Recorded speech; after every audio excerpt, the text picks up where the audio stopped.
à tous, c'était l'une des comédies françaises les plus attendues de l'année. Ça y est, Astérix et Obélix au service de Sa Majesté sort ce mercredi dans les salles. On a d'ailleurs fait passer un petit test à Valérie Lemercier, Charlotte Lebon et Guillaume Gallienne pour savoir s'ils s'y connaissent bien en Astérix. Et puis la battle sera également consacrée aux aventures de nos irréductibles Gaulois, mais plus exactement à la bande dessinée. Peut-on réussir une adaptation BD au cinéma? Mais avant cela, on retrouve les news de la semaine. C'est l'un des films d'horreur culte des années 70, Carrie de Brian De Palma, adapté d'une nouvelle de Stephen King. Eh bien, découvrez le teaser de son remake avec Chloé Moretz dans le rôle de Carrie, sorti le 10 avril 2013. Adèle vient de rentrer dans un top, mais cette fois des plus morbides. Son titre Someone Like You est entré directement en 22e position des chansons les plus jouées lors des funérailles en Angleterre. Faut dire que sa discographie n'est pas hyper gaie. Les Kaira auront une suite. Franck Gastambide, l'acteur et réalisateur du gros succès de l'été, a confirmé sur Twitter qu'il se penchait déjà sur l'écriture de ce second épisode. Wesh gros. Europe1.fr a sélectionné pour vous 3 films. Une comédie trash, Bachelorette, un film polémique, Paperboy, et une comédie gauloise, Astérix et Obélix, au service de Sa Majesté. Exit les comédies romantiques cucu, place à une comédie pour filles. Culottées, 3 copines trentenaires et fêtardes sont sollicitées pour être demoiselles d'honneur au mariage d'une copine qu'elles appelaient la truie au lycée. Une sorte de very bad trip au féminin qui vient d'être présentée à l'ouverture du Festival de Deauville. How are we gonna get through the next 12 hours? Jennifer, oh my God. Il avait fait parler de lui lors de sa présentation au dernier festival de Cannes. Paperboy de Lee Daniels sort ce mercredi, un film trash un peu malmené par la critique qui signe le retour de Nicole Kidman et dans lequel elle urine tout de même sur le torse de Zac Efron. Tu ne l'aimes pas? T'en sais rien. Hilary n'est pas si mauvais et je ne suis pas si bonne. J'ai une face cachée. Hulk, Batman ou encore Spider-Man, les Schtroumpfs ou dernièrement le Marsupilami, le cinéma regorge d'adaptations de BD ou de comics. Et là, pour la 4e fois, sort sur grand écran un nouvel épisode d'Astérix et Obélix. Alors, peut-on réussir une adaptation de BD au cinéma? Réponse avec nos journalistes Yannick Velli et Louisa Amara dans la battle.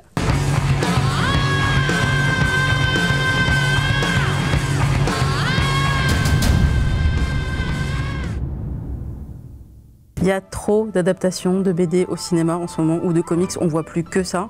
Est-ce qu'on avait vraiment besoin d'avoir un Spider-Man 2 ou 3 ans après la première trilogie? Non, c'est vraiment pour l'argent, ça saoule tout le monde, ça suffit. Non mais justement, ça c'est une erreur. Le monde de la BD, c'est de reproduire ad vitam aeternam les mêmes schémas, les mêmes structures. Il y a combien d'Astérix? Il y a combien d'épisodes de Tintin?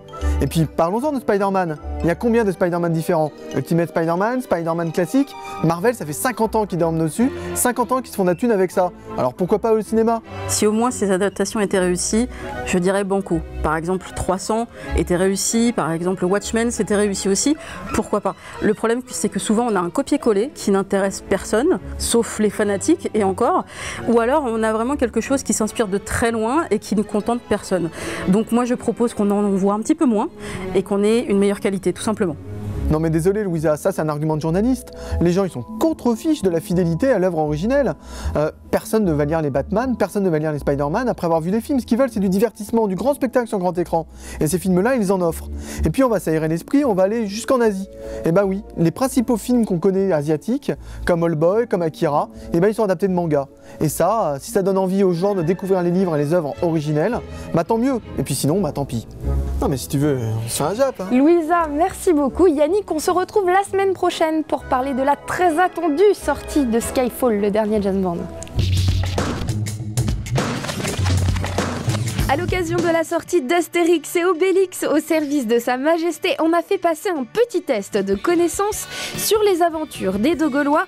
Valérie Lemercier, Charlotte Lebon, Guillaume Gallienne, Anne Goscinny et Albert Uderzo se sont prêtés au jeu.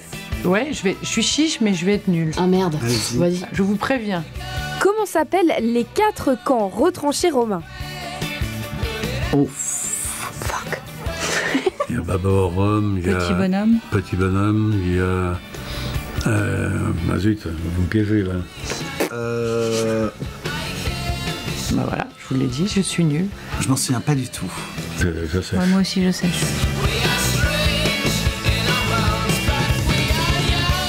Que dit Obélix à la place de parfaitement quand il est ivre? Y a pas un indice, non, un truc comme ça? Parfaitement. Parfaitement.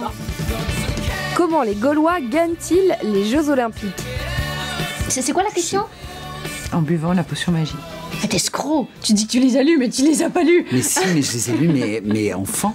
Ils font peser sur l'équipe, la véritable équipe gagnante, le fait de s'être drogué, ce qu'il faut d'ailleurs, mais ils tirent de la langue et ils ont une langue bleue. Vous allez couper toute cette partie là entre vous. Quel groupe de musique apparaît à la fin d'Astérix chez les Bretons? C'est pas les Beatles? C'est les Beatles? C'est les Beatles, oui, bien sûr. Les Beatles. Ouais, j'ai une bonne réponse, c'est pas beaucoup. Hein. Tu sais que je commence à le trouver chiant ton questionnaire. Et enfin, pouvez-vous chanter la musique du dessin animé d'Astérix? Donne la première note. Oh oui, on l'a dans la tête. Tu sais le jeu. Oui, la musique, oui. Ouais.